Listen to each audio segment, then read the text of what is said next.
Hello! So this time we're trying something different. I want to see what it's like to talk to you directly, meaning to the camera, because I haven't done it before, and yeah, I don't want to hide again behind the faceless voiceover. Maybe this way I can get closer to you, or I don't know. I think it's going to be more fun this way. We'll try it anyway. This look is basically my version of TOMIE KAWAKAMI. I hope I am pronouncing it correctly. She's a character from a very famous Japanese manga series of the same name, created by Junji. She basically is a cannibalistic shapeshifter, known for her beauty. And she is often depicted like this, with another face coming out of hers. In order for me to have that face, I received very valuable help by my very talented friend Michael. You have seen him before in this channel actually, if you watch my videos, because he has been a big help in many projects of mine.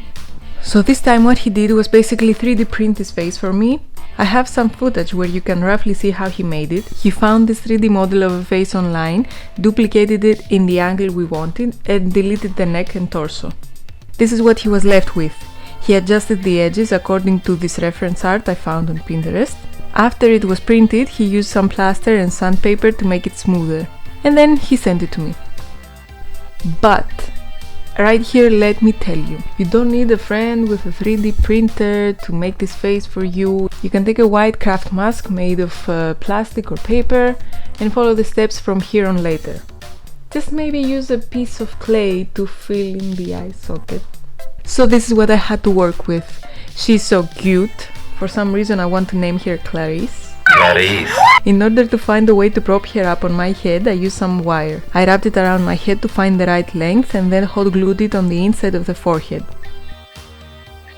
I also bent it a little bit at places to find the right angle for the face to lay on mine. Then, because it was too bright and I would have had a hard time bringing it down to my skin tone, I decided to paint it red with water-activated body paints. Like the muscles underneath, you know? I hope I am making sense. After the paint was dry, I wanted to apply some layers of latex in order to give her that skin texture. To do that, I used the makeup sponge and stippled thin layers of latex all over Clarice. I of course avoided the eyeballs, or the eyeball, and this is basically the technique I used. Thin layers with a stippling effect. I think it gives a nice look, like pores on the skin. I did about 3 to 4 layers. While the latex was drying, I filled in the nostrils with black, and then I powdered the face in order to get rid of the excess shine of the latex.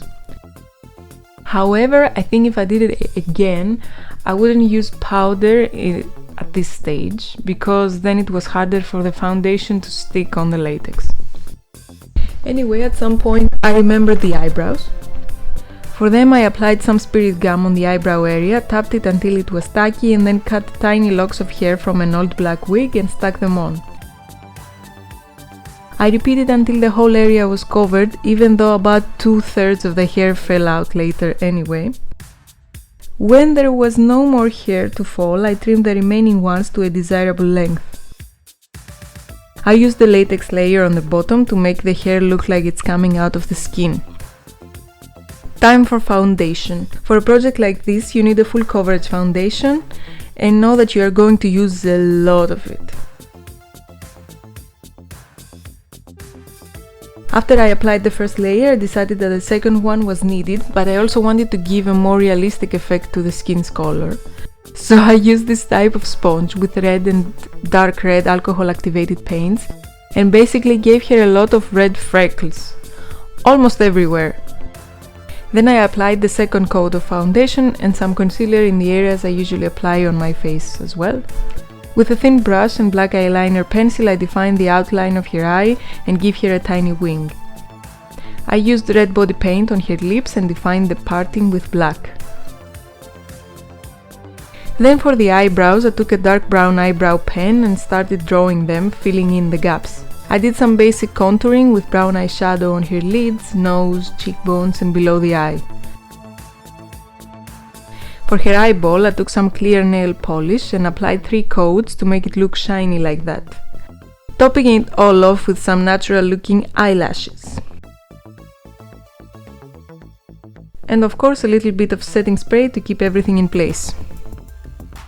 The time for the application has come. I started off having already applied foundation, concealer and some contour. I blended a very soft pink eyeshadow on my lids and below the lower lash line, and a dark purple one as well. I drew a very small, modest winged eyeliner that I also smudged a tiny bit, and I put a wig cap on. Time for Clarice to find her place. I bent the wire again until I was happy with the positioning and used bobby pins, which I also passed through the wig cap to secure it. And on top of all that, another wig cap. This way Clarice was safe and could not move at all. To make these two faces blend with each other, I used cotton and latex. I basically applied some latex where the faces touch and used small pieces of cotton on top, which I also coated in latex, and tried to give them this shape like fibers that are formed from the splitting. As you can see, I'm always using a cosmetic sponge for the latex. You don't want to ruin any brushes. A palette knife is also perfect for making more defined or blended edges. What I should have done earlier was first bridge the awkward corner where the faces meet with some pieces of cotton placed along the line. Then later use pieces of cotton vertically to mimic these fibers. In this stage, I use my palette knife to smooth out the edges of the drenched cotton. By the way, be very careful when using latex close to your eyes. Here's a nice time lapse of the process of applying drenched with latex pieces of cotton and blending them out.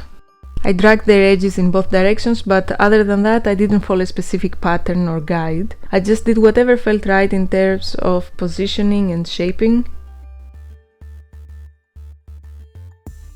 Once I was happy, I gave the whole thing a generous coat of latex on top to give it an even texture. I used the hairdryer to speed up the drying process, and while it was drying, I did some more makeup. I applied some highlighter. I applied some on Clarice as well, I don't want her to feel left out. I also gave her some of that purple eyeshadow on the eyelids, so we are matching. And I lined my lips with red lip liner. And here I realized I could only smile with half my face. At this point the latex has dried, so what I'm doing now is coating the white parts with a very dark/brown color in order to bring the whiteness of the cotton down to a very dark color, and it's easier later to bring it up to my skin tone. I used alcohol activated paints for this step, but water activated paints can work just as well. I applied a layer of foundation, but it didn't look that good, so later I mixed white, brown and yellow water activated body paints and got something much better. I used a dark red color in the deeper parts to make the fibers look more raised. Then I ripped up the bottom of a cosmetic sponge in order to be able to give a subtle bruise effect around the parting of the faces. I am pressing the sponge lightly and then tap with my fingers to blend the color out.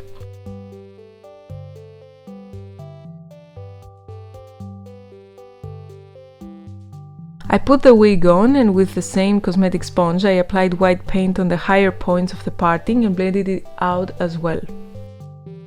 With this type of sponge I take some thick, drying fake blood and create some scrapes around my mouth and down my neck.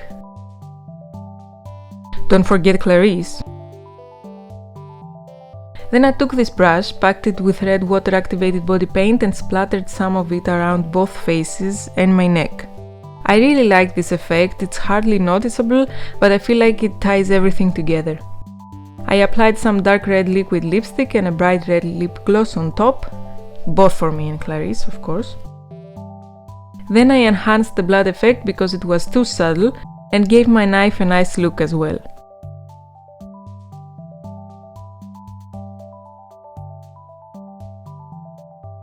I put on my eye contact and my fake nails, and just like that, everything was ready. I had so much fun with this look. I wanted to do it for ages, but I could never find a good enough crafts mask. I include his social media in the description if you want to check out some of his work. I hope you like the look as much as I do and also enjoyed the video. Before you leave, you can subscribe to my channel and follow me on Instagram and TikTok. I will not upload any other tutorials before Halloween, so I wish you a nice and spooky one with lots of treats. And I will see you in the next video. Bye bye!